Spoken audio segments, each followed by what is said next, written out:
I'm not on it. Just picked up Ashlyn, great name, Turkish, I've already asked him. And he was just telling me about his passions. He's basically got lots, a bit like me, jack of all trades, master of none in a sense. But yeah, go on, fire away. You was telling me about certain charities to do with music. Yeah, so I'm involved in sort of like a range of community things. So, for example, in Liverpool and Birkenhead, there's places like Comics Youth who do a lot of youth work, and it's using like comic book culture and video games. What's the website where people can find it? So it's just Comics Youth, CIC. Okay. And they do fantastic work with a lot of newer versions to LGBT kids, and it's about mindfulness and being able to make friends, that sort of thing. Okay. And is it based in Birkenhead? Yeah, so I used to play Dungeons and Dragons with them, for example. Okay. Wow. In like youth work context. So fantastic charity. Doing Liverpool Pride this weekend with string quartets. Okay. Which I'm looking forward to. So I've got rehearsal later that I need to do. And what will you be doing exactly? Basically just trying to make classical music more accessible to different audiences. So okay. We're playing a few favourites like Tchaikovsky's Waltz of the Flowers. Okay. And then we're doing a little bit of musical theatre. So Seasons of Love from Rent the Musical, Somewhere Over the Rainbow Naturally. Nessun Dorma from the classical as well. But then also pop music, so a bit of Lady Gaga, Chaperone, Freddie Mercury, that sort of thing. Okay. I think there should be more awareness on the classical stuff. Oh yeah, absolutely. Because it's expensive. My friend's daughter's really, really passionate about it. And it's nice in the sense, because not everyone can find, my son's 15, not just my son, a lot of people, it's hard for them to find something and stick.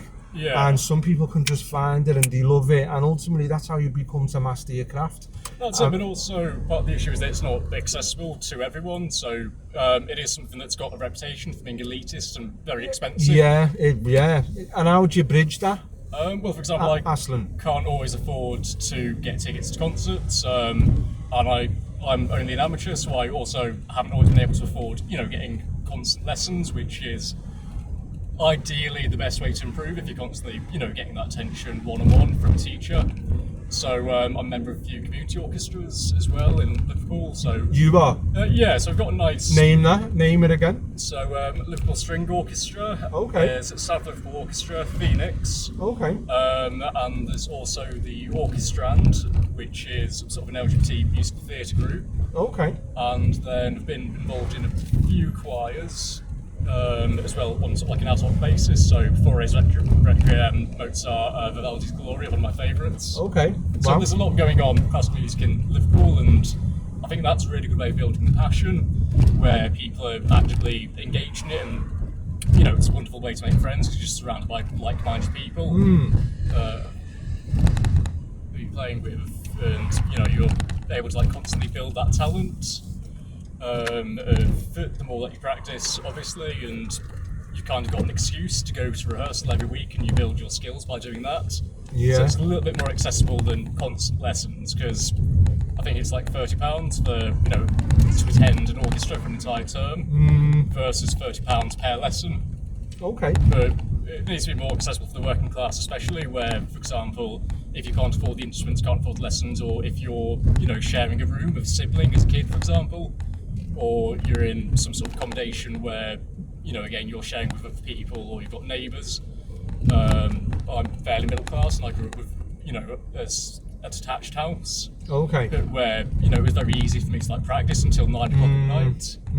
Where you can't really do that if you're living in a lot of places, like flats or... Good point, yeah. Just them little things can matter, can't they? You're right.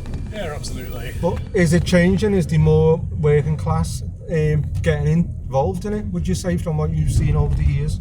I'm not entirely sure from the class perspective, because I think there are a lot of other options for music nowadays, where, say, back in, the 60s and 70s, because we didn't have distractions, quote unquote, like video games, for example, or social media. True. Basically, it was sort of you can either join your school orchestra or do a very limited number of hobbies.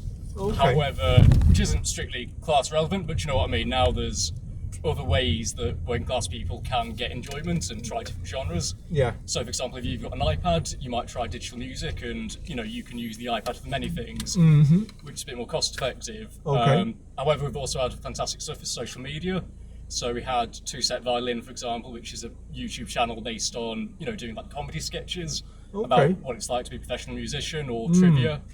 And that's, been a fantastic thing for just making it easier and less intimidating to gain a load of knowledge, and it's getting away from that fuddy-duddy elitist perspective people have about it. Okay. No, it's amazing you've mentioned, because what I'll do, like, I'll rewatch the video and everything you've mentioned, I'll put links to it. So as the channel grows, it's good to create awareness on these subjects. And it's the first time I've had someone in talking about like classical stuff. What's your instrument again? So I play the viola, which is... the viola? Not a violin? No, not a violin. So okay. A violin is obviously the famous instrument, and then you've got a cello, which is the big, deep one. A viola is sort of in between. So unfortunately, the best way to describe it is like a big violin. Okay. But it's also a few notes deeper as well. Okay. So it tends to get used for more of the harmony stuff. Okay. However, it's also got a lovely rich tone, and because it is deeper, I quite like it because it's a little bit less shrill. Okay. And so you've got a lovely, rich, melodic tone about it that you can sort of take advantage of. Okay, wow. You've got so much going on and you're very passionate about different things. A question I ask a lot of my customers, Ashlyn, let's just say you won the lottery, yeah? Most people do jobs because it pays the bills, but if you won the lottery, you'd be in a position, take away travelling and looking after friends and family, everyone would do it. You'd have a void in your life. You wouldn't have to work, you could do anything you wanted to, but ultimately most people would put more energy and time into other things they're passionate about. What would Ashlyn do? Am I allowed to say sex change, or is that a little bit too political? No, well, not at all. This it's a taxi podcast, yeah, and it's called Taxi Podcast Perspectives. The reason being because too many people get triggered if someone's got a different belief system or a different perspective. So the reason I emphasize perspective is because, like, for example, I've got a friend, and if you mention Trump, he froths at the mouth. You can't have a sensible conversation. That being said, other people, other subjects that they might be dead against, yeah, you should be able to respectfully appreciate someone's perspective, even though you might not agree. That's fine. You're entitled to say whatever you want.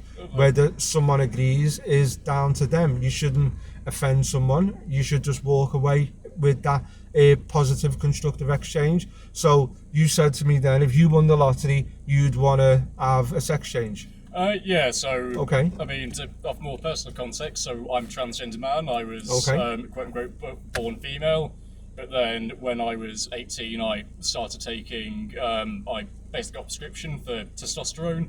So obviously you can hear that my voice has dropped and that sort of thing. Okay. And it's just been.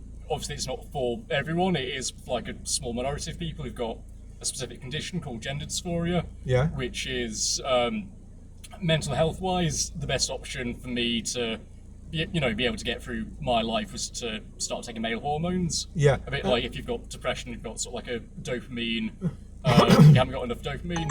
I don't make enough testosterone to thrive. Okay. And obviously, there's been a lot of controversy with trans healthcare in the UK. Yeah. So the waiting list, for example, I've been on like a 5-year waiting list in order to get my first surgery, which is hysterectomy. Yeah. And now there are other things I'm interested in, but I think they're about £150,000. Okay. Which is more than a house. Okay. And so I think with the winning the lottery thing, it'd be nice to, if in theory I could go somewhere else and just sort of like be a normal man and get it off my mind. Okay. And focus on things I actually am passionate about, like the arts, for example. Okay. Music, theatre, fashion, languages. Okay. Rather than constantly being wound up by my own, emasculation. Okay. So that's something that more than anything you'd be a lot happier if you could tick them boxes and get them things done, and you'd be more confident in yourself and ultimately a happier person, and then you can put more energy and time into the other things. Absolutely. And the charity side of it as well, of like you have the phrase, you can't pour from an empty cup. Okay. So where people feel like their mental health is a barrier to them achieving their other goals in life and to being confident. So once I've got that confidence, which again is due to hormones, I do already have to a certain extent. Okay. Once I feel comfortable myself, I really want to continue trying to be the best person I can from a philosophical perspective. So I like Aristotle, I like utilitarianism, and charities. And community work is something I'm very passionate about. Definitely, I love the energy and I love the spark.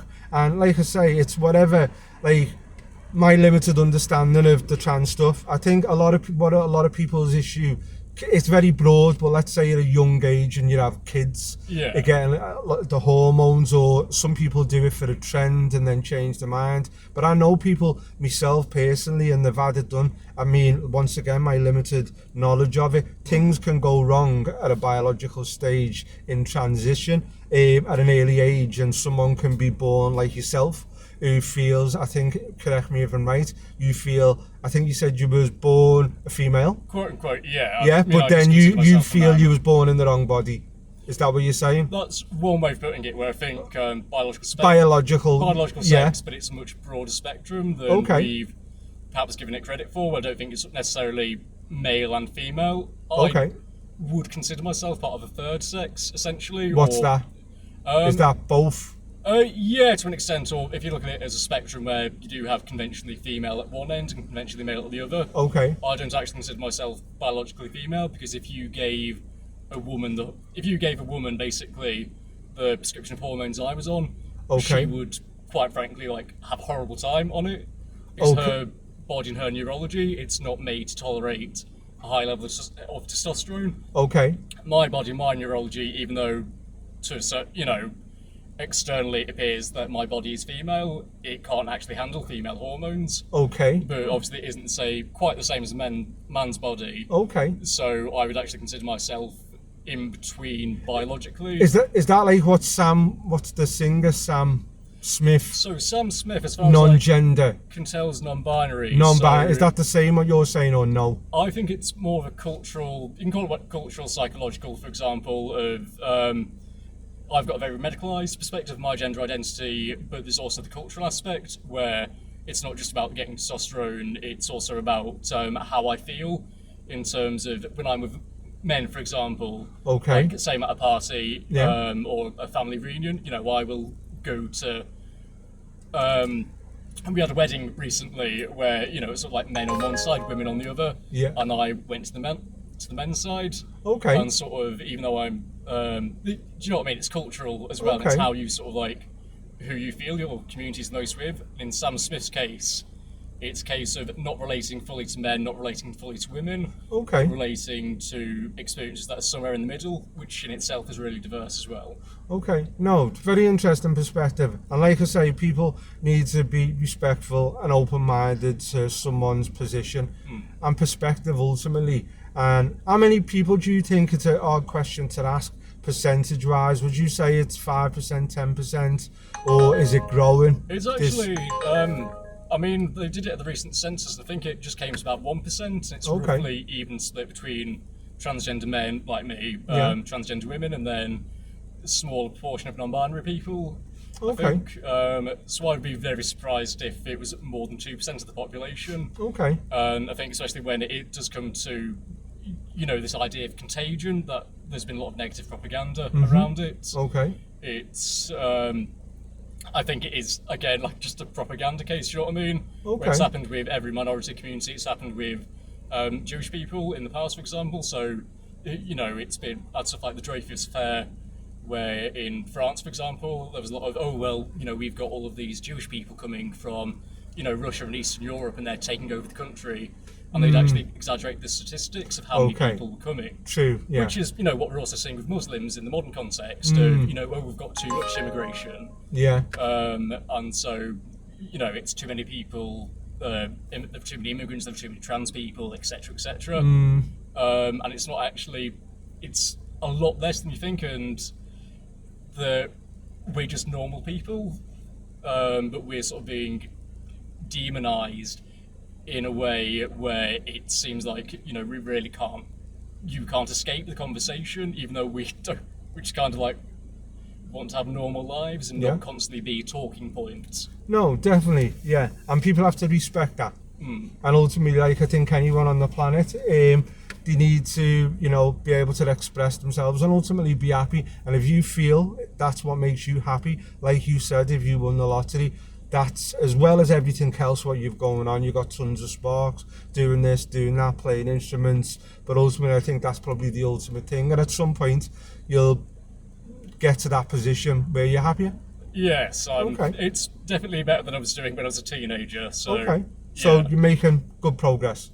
I'm delighted. I'm very proud of where I've got for the time being. Okay. And I can't wait to do more in the future. Okay, no, pleasure, and I'm glad that we ended up basically touching on that subject, because like I said, it's perspectives, because people need to be respectful for other people's perspectives, and it's fine to walk away and not agree, and I think ultimately that's how constructive discourse happens. It's an exchange, and sometimes in reflection it can make you grow. Absolutely. Either way. So yeah, appreciate for giving me that perspective, Ashlyn. Is there anything else you'd like to mention before bring it to the close?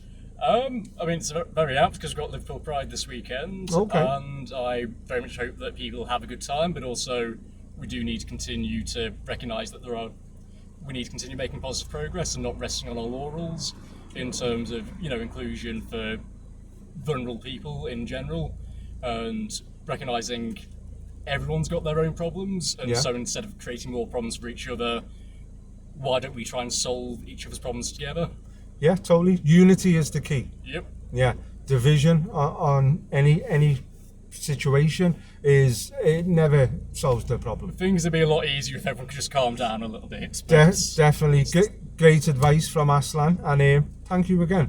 Fantastic. Well, in any case, this is my road. So yeah, better let you go. I'll see you later. Have a good day. Thank you.